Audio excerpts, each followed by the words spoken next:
down, I know you got me, baby. Assalamualaikum warahmatullahi wabarakatuh. Baiklah, saya Ahmad Muzaki, BP027 dari Prodi TRK. Di sini saya akan membahas tentang serangan cyber terhadap situs KPU Republik Indonesia melalui serangan cyber di PES. Sebelum kita masuk ke dalam kasus tersebut, saya akan menjelaskan apa itu serangan di PES. Defacement adalah jenis serangan siber di mana pelaku berhasil mengubah tampilan suatu halaman web tanpa otorisasi. Biasanya dilakukan dengan 1. Mengunggah file HTML atau skrip jahat ke server. 2. Mengeksploitasi celah keamanan pada sistem manajemen konten atau CMS. 3. Mengakses akun admin melalui brute force atau kredensial bocor. 4. Menyalahgunakan kerentanan file upload atau remote code execution. Tujuan utama dari DPS tersebut: 1. Meninggalkan pesan propaganda, politis atau ejekan. 2. Menunjukkan kelemahan sistem keamanan. 3. Menyebarkan hoax atau disinformasi. Malah kita lanjut ke dalam kasus yang tadi, yaitu serangan cyber terhadap situs KPU Republik Indonesia melalui serangan cyber di PES. Pada Maret 2024, menjelang pemilu serentak 2024 di Indonesia, situs resmi Komisi Pemilihan Umum dilaporkan mengalami serangan cyber berupa defacement. Serangan ini mengakibatkan halaman situs yang biasa menampilkan informasi kepemiluan resmi berubah menjadi tampilan yang tidak lazim, berisi pesan dan visual provokatif dari pihak yang mengaku sebagai pelaku. Peristiwa ini menjadi sorotan nasional karena terjadi di tengah meningkatnya ketegangan politik dan kekhawatiran publik terhadap potensi gangguan cyber dalam proses demokrasi. Kronologi singkat serangan. Waktu awal Maret 2024, pengguna media sosial mulai menyebarkan tangkapan layar situs KPU yang berubah tampilan. Hari yang sama, pesan pada halaman situs mencantumkan identitas digital kelompok peretas dan slogan provokatif. 1-2 jam berikutnya, situs tidak dapat diakses atau down sementara, kemudian dipulihkan. Hari berikutnya, KPU merilis pernyataan resmi menyebutkan bahwa sistem data pemilih tetap aman.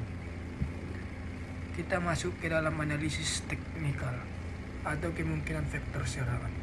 Berikut adalah kemungkinan celah atau teknik yang dimanfaatkan. 1.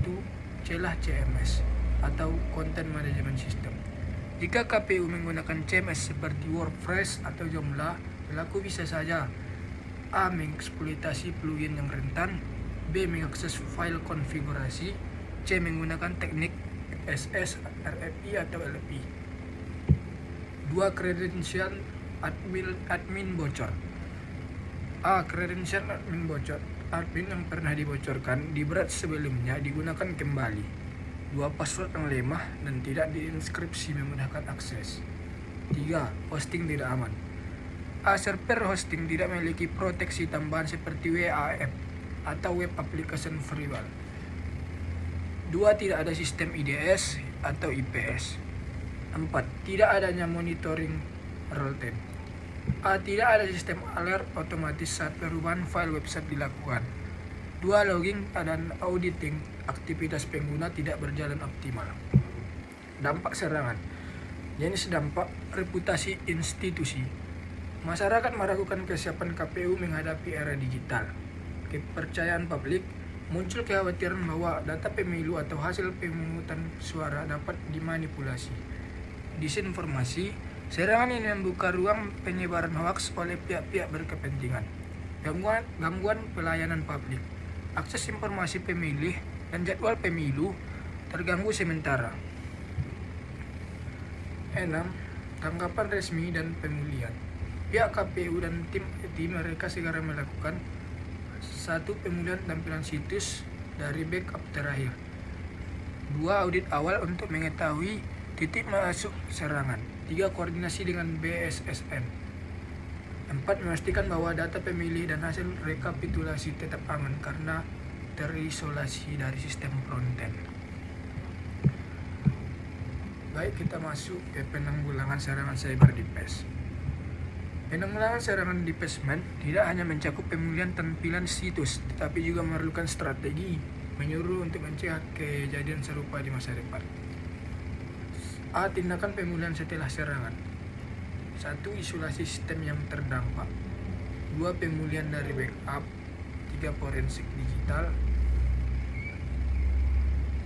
Yang ke B. Pencegahan jangka pendek. 1. Perkuat akun admin. 2. Update sistem dan plugin. 3. Uji keamanan dasar. 4. Nonaktifkan upload file berbahaya. 3. Pencegahan jangka panjang. 1. Implementasi WAF.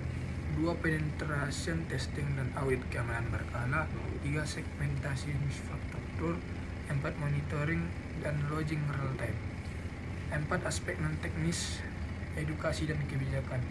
Pelatihan staf IT dan pengelola situs, kebijakan keamanan cyber institusional, edukasi publik.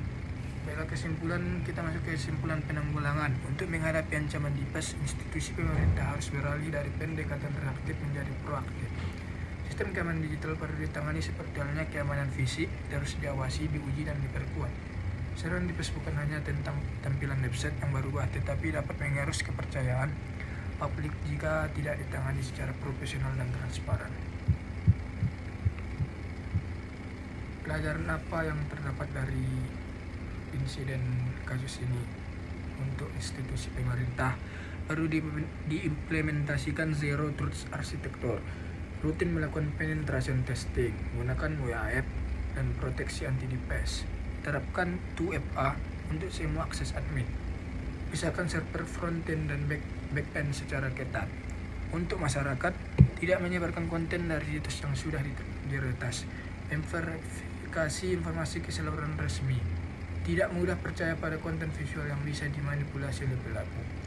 Baiklah, terakhir kita masuk ke kesimpulan. Kasus DPS situs KPU Republik Indonesia menjadi pengingat keras bahwa keamanan siber di ranah publik adalah bagian dari kedaulatan digital. Walaupun serangan ini tidak mengaruhi sistem penghitungan suara, potensi kerusakan yang ditimbulkan terhadap persepsi publik sangat besar. Lembaga negara khususnya yang terlibat langsung dalam proses demokrasi perlu membangun infrastruktur IT yang tangguh, memprioritaskan keamanan cyber dan mengingatkan resiliensi digital sebagai bagian dari pelindung demokrasi modern. Baiklah, cukup sekian yang dapat saya sampaikan. Saya akhiri dengan Assalamualaikum warahmatullahi wabarakatuh.